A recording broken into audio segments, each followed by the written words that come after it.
కేసీఆర్ గారి నాయకత్వంలో ఇవాళ నువ్వు రోజు లేస్తే కూర్చుంటున్న కమాండ్ కంట్రోల్ సెంటర్ కట్టి 10 లక్షల సీసీ కెమెరాలు పెట్టి హైదరాబాద్ లో one of the most safest cities గా తీర్చిదిద్దింది కేసీఆర్ గారి నాయకత్వం మా ప్రభుత్వంలో.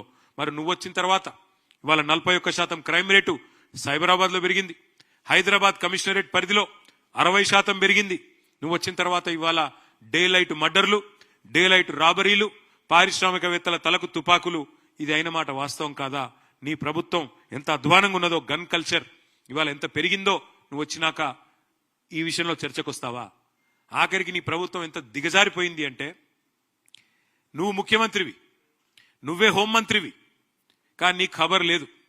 మహారాష్ట్రలోని ముంబై పోలీసులు వచ్చి హైదరాబాద్ లో ఉండే చెర్లపల్లిలో 12,000 కోట్ల డ్రగ్స్ పట్టుకున్నారంటే నువ్వు నీ హోంమంత్రిత్వ శాఖ, నీ డీజీపీ ఏం చేస్తున్నారు?